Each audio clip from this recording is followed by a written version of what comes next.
Good morning and welcome to our 30-minute extended disc webinar. Today's webinar topic, we're going to talk about the 4 steps to effectively using extended disc. And Marku and I will be doing this webinar today. So say hi, Marku. Hi, Christina. Hi, everybody. Hi. Okay. What I just want to make sure you guys understand.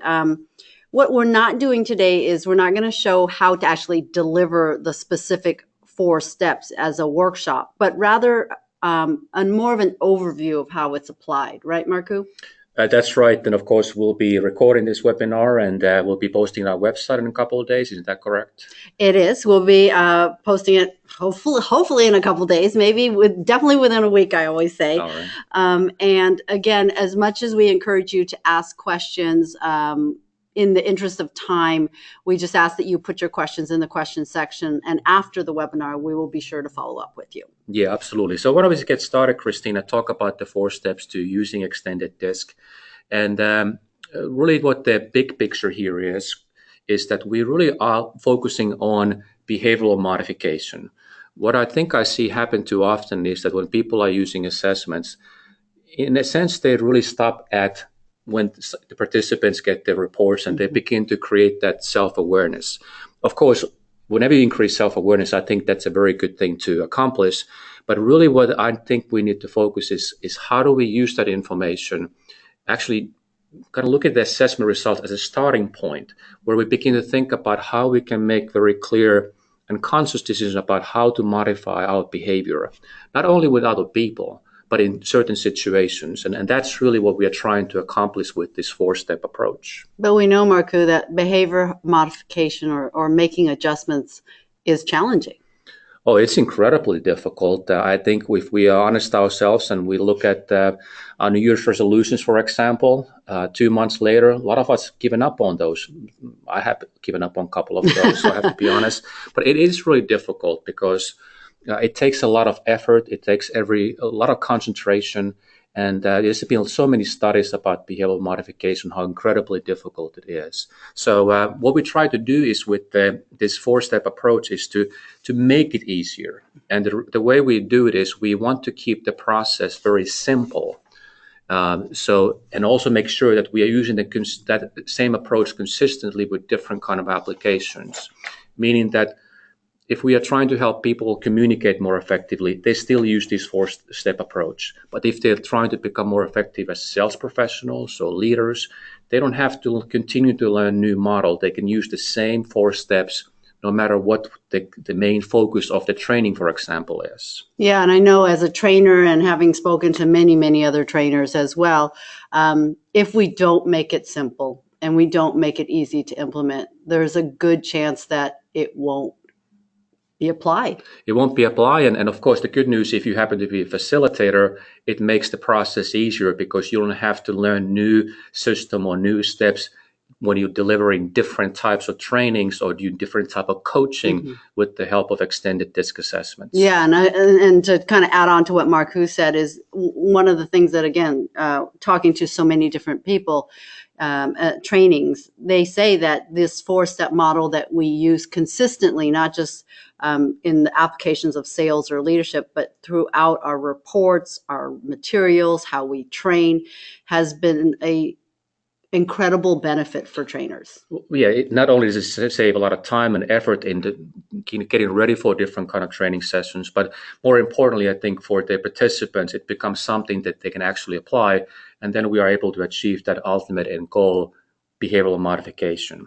So, but Christina, before we talk about each step in more detail, would you mind just giving a kind of quick overview what these 4 steps are all about? Meaning we have to actually tell them what the 4 steps are? Let's start right there. All right.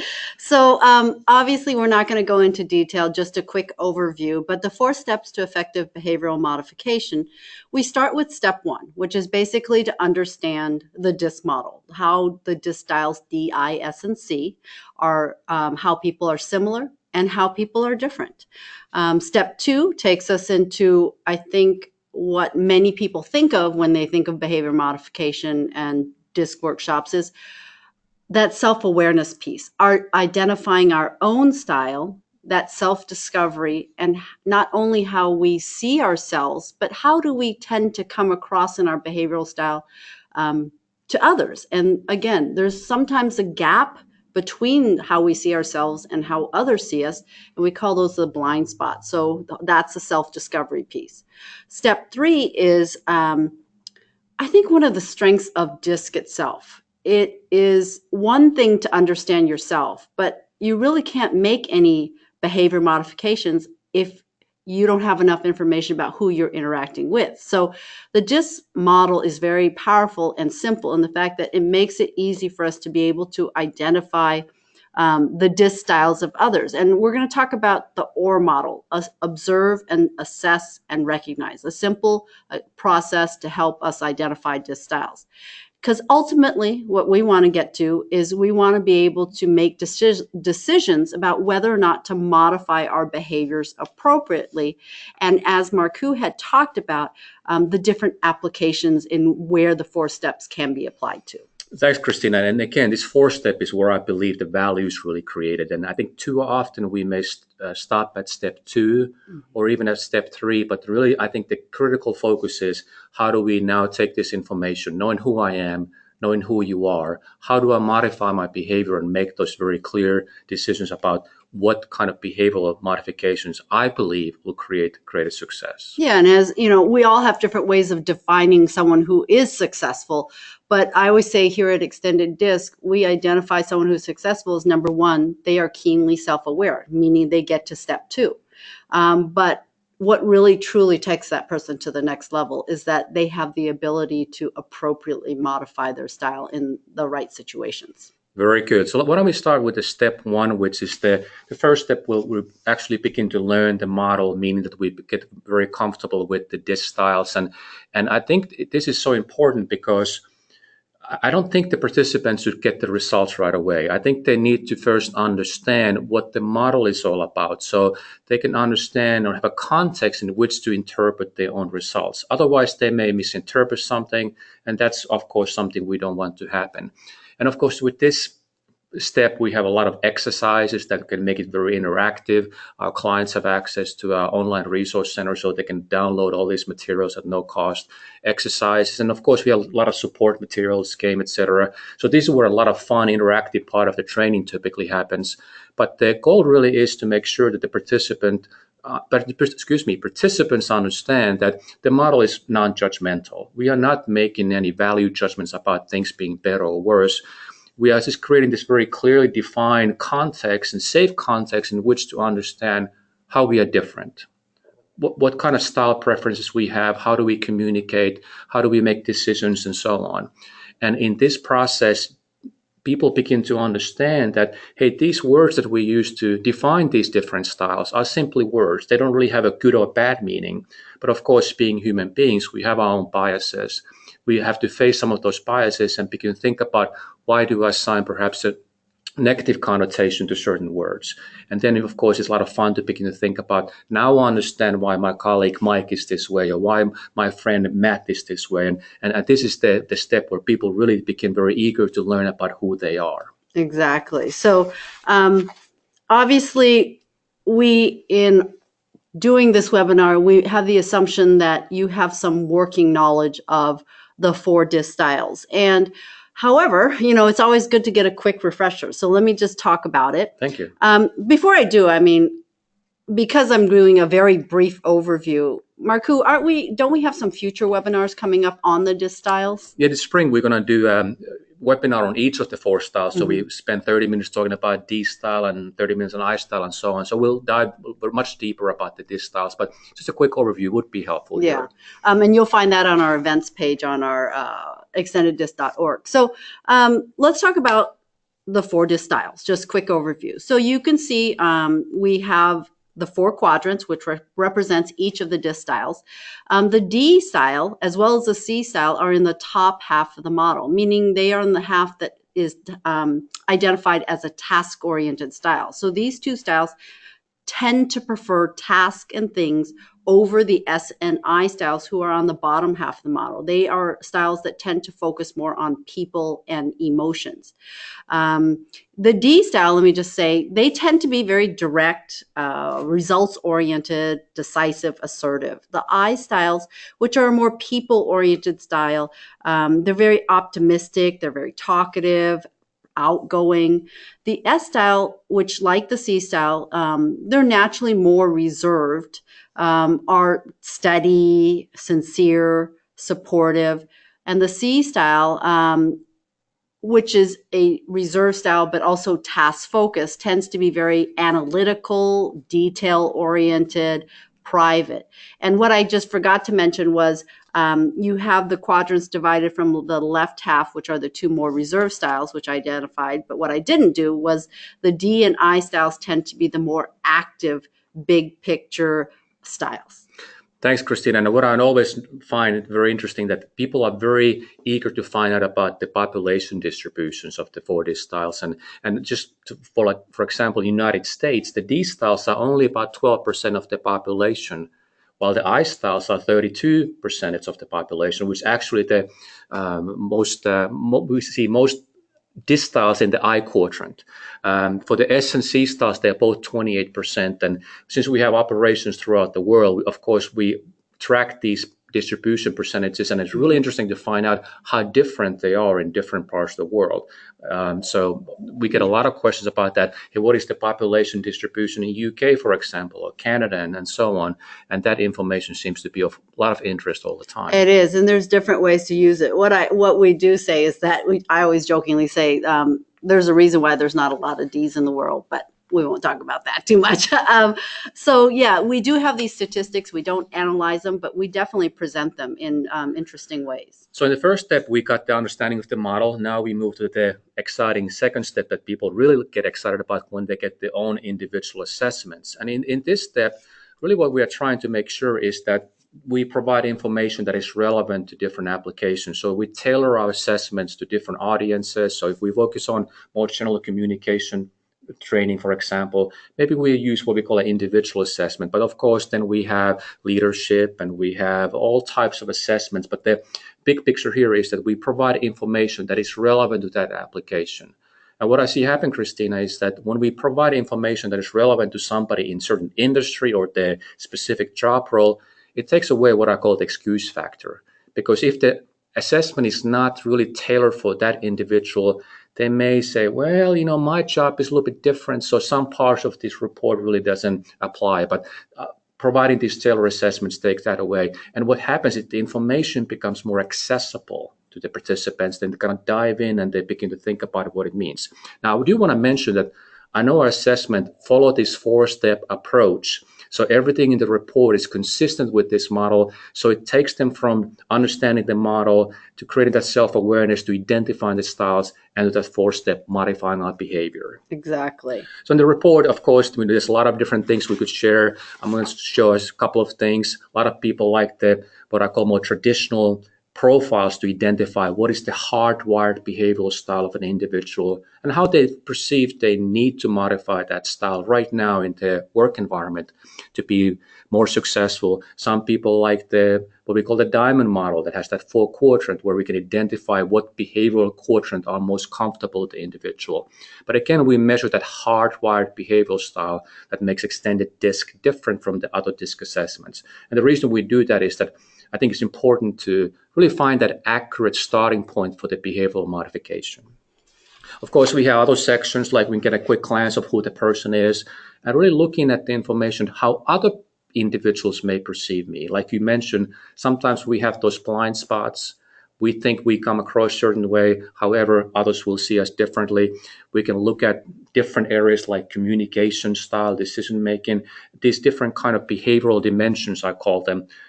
Don't we have like about 2,000 of these from which our clients choose what kind of information to include? I think last time I checked, we have over 2,000. So there's a lot of options there to make sure we get the information that we provide.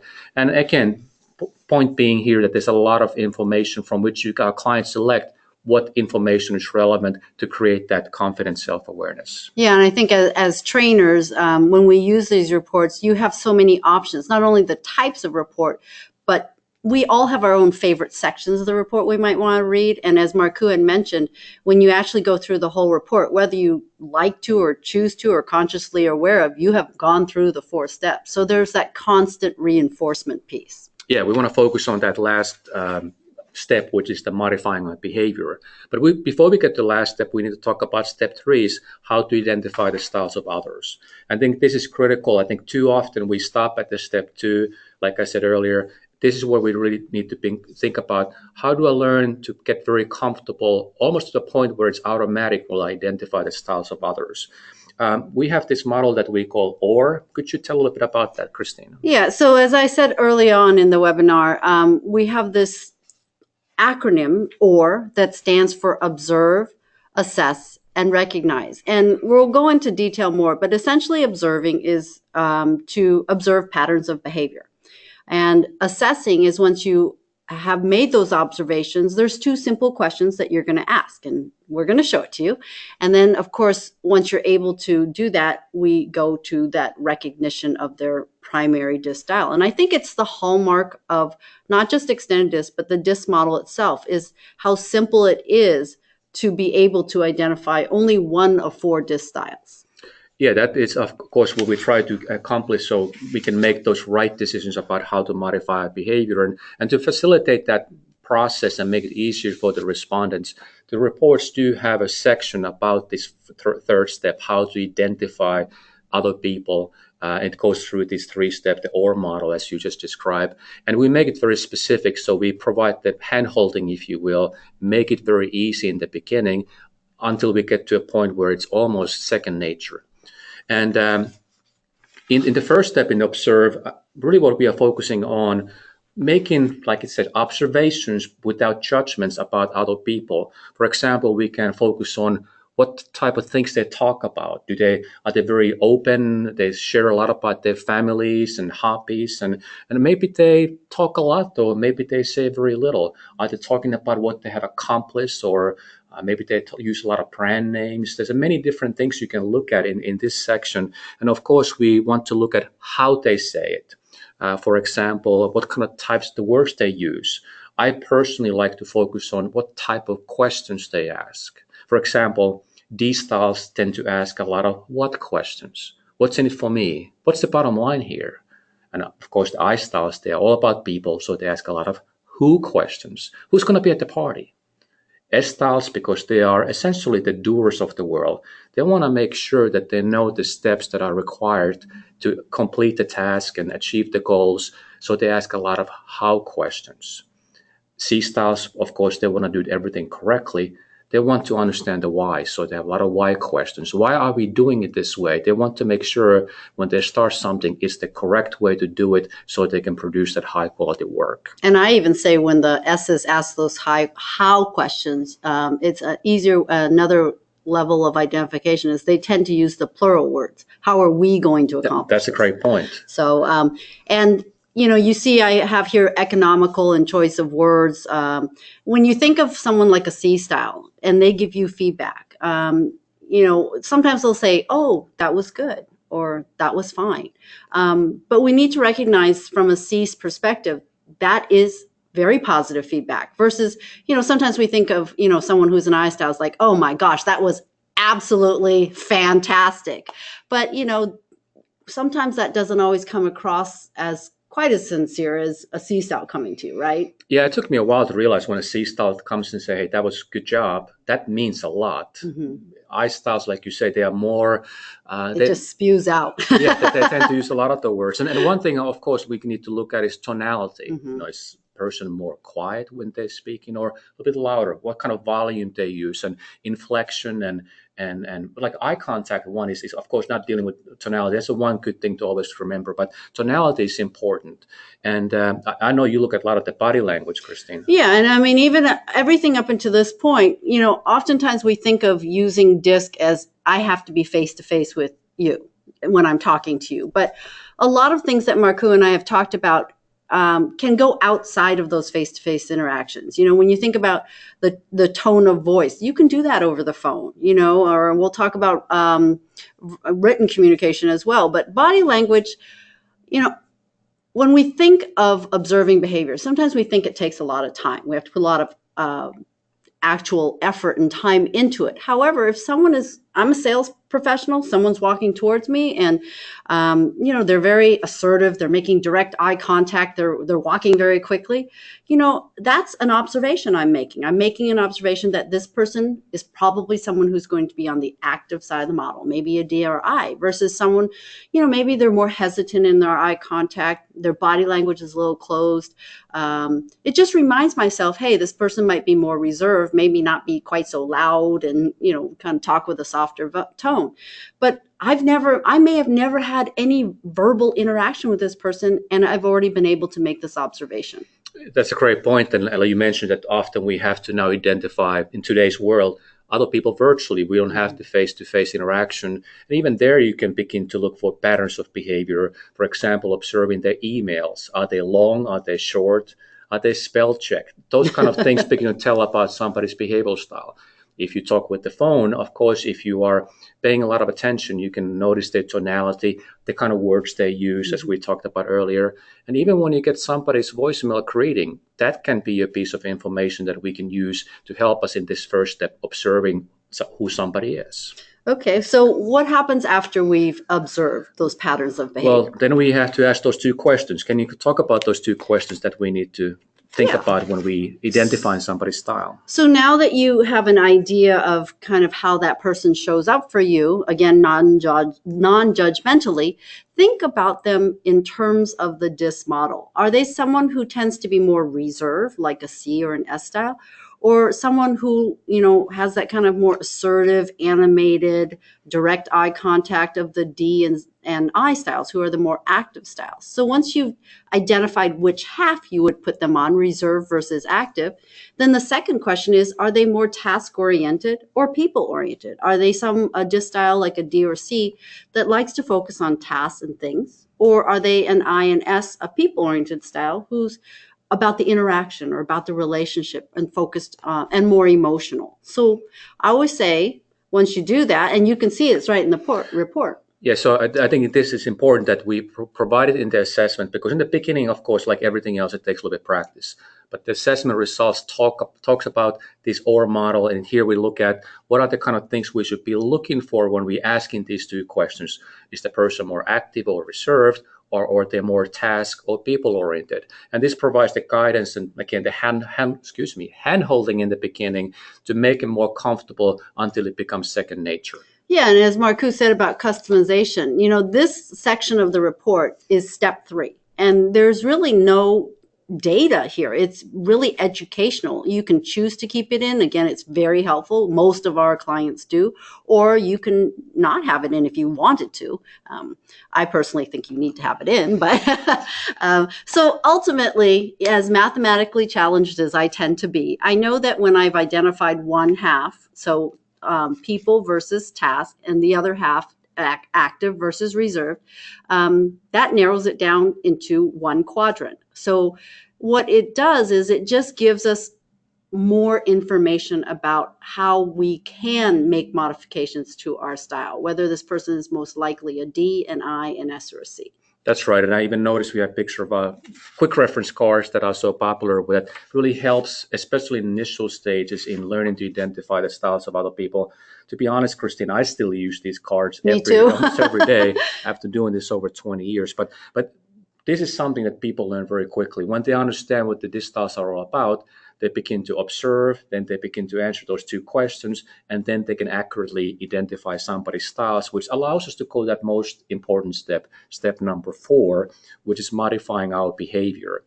And but by the way, we can talk about the identifying styles and all of this. Really, the practice is the key here. I agree. You need to practice this, and then it becomes second nature. And I hear people tell me all the time, hey, I just went to a restaurant. I said, did you notice what style that waiter was? No, come to think about it, I did identify that person's style. So you want to get to the point where it's automatic and you don't have to even think about it. And that allows us to get to this last step, modifying our behavior, where what we're really trying to do is make conscious decisions about how we need to adjust our behavioral style with different interactions with other people and in different situations as well. So for example, if we have a Sam here who's a D style, that starting point of the arrow, who actually perceives that he needs to be more of an I style in the present environment, that's good to know. That's the step 2 in the process. But ultimately, we want to get to the point where Sam is making these kind of behavioral adjustments throughout the model. And of course, we do know it takes energy. Longer that arrow is, greater amount of energy it will take. However, it's important to remember that we are not trying to change Sam who he is. Actually, that's a key point to keep in mind, and I think it's something that needs to be mentioned in the training or coaching. But we are trying to get Sam to make these conscious decisions about how to modify behavior. And these behavioral modifications, the good news is that actually a lot of times they only take a few seconds. For example, if you need to ask a direct question, well, asking one question literally takes 4 or 5 seconds, and that's all we're trying to accomplish. And sometimes those behavioral modifications may take a little bit longer. However, the key point is we are not trying to change who you are, just modifying your behavior from one situation to next. And I know the report, I think that we provide specific guidance there too until we develop the muscle memory and make these behavioral modifications second nature. We provide specific and unique dynamic text fields in there that is based on the individual's results and helping them to modify their behavior, for example, how to communicate with different styles, and really provide very specific, detailed information so that they can become more comfortable with that. Yeah, and I think there are some DISC tools out there that just give you a very generic based on your primary DISC style. What is so powerful, I think, about this step 4 in our assessments are these suggestions are based on your natural hardwired style, right? Yeah, because that allows, like, if you want to learn tennis, your tennis coach needs to give you very specific and detailed guidance, at least in the beginning, so you can learn the play the game and you develop that muscle memory. Essentially, that's what we're doing with this section of the report. Okay. So just to summarize, because of course, we're saying, hey, do the 4-step process. We're asking people to come to our DISC workshops and focus on certain, applications. But why are we doing it? So I'm going to talk about the goals of the 4-step process. We have a preferred way of doing things. We're just comfortable going about the day certain ways, right? But we also know that comfortable behavior that we have doesn't always work in different situations. So we need to be aware of that and adapt and modify. We also have roles and jobs and responsibilities that push us outside of our natural comfort zone, but we need to do that in order to be successful. And oftentimes, if we practice it, it will get to a point not where it becomes natural, but it doesn't drain us of energy. It becomes that learned behavior. And of course, we spontaneously react to things or when we're feeling pressured, not always the best behavior to show up. So can we proactively think of a more considered behavior? So ultimately, the goal is, again, that powerful piece that oftentimes behavioral assessments tools do well is that situational self-awareness. But I think, as Markku and I hopefully have you understand, is what really takes us to that next level is hitting that step 4, is understanding our style, understanding when we need to modify our style. So essentially creating a strategic behavioral response. So really what we're creating is that confident self-awareness. We understand who we're interacting with. Like if I'm interacting with you, Christina, I can look for certain things, observe them, I assess them, and I recognize who you are. And then I make those very specific decisions about how to modify my behavior. That's simply what we are talking about here. And I think that's, when you put it in those terms, people can understand that, hey, this is not that difficult to learn. I just got to do it. That's right. And you can apply it, as Markku said, to so many different situations. And we are here to help, right? Yeah, and I know we have a lot of materials to help the facilitators to make this process easy. I know a facilitator's guides also, like our other support materials, follow the 4-step process. So it's very systematic across the board. Again, no matter what the application is, making it easy, not only for the participants, but also for the facilitators, trainers, and coaches. Exactly. So this is the how to deliver a DISC workshop in the 4-step process. And as Markku said, we do have other materials as well based on that. So we are done. However, we have more webinars coming up. You want to talk about it? Yeah, we have lots of webinars coming up. And if you want to go and see what those are, just go to extendeddisc.org and click on the events page, and you can register for these free webinars. Next week, on March the 7th, we will be talking about how to use the very popular team assessment in team development applications. And I think we are going to have a lot of interest in that topic. Yeah, and again, like I said earlier, what we didn't do is we didn't go into each of the 4 steps and how to deliver it. We talked more about the overview and the application of it. So again, you can go to our website, theextendeddisc.org, you see on the screen, and find out more. Or just contact us and we'd be glad to help. Absolutely. That's why I'm here. All right, guys, have a great day.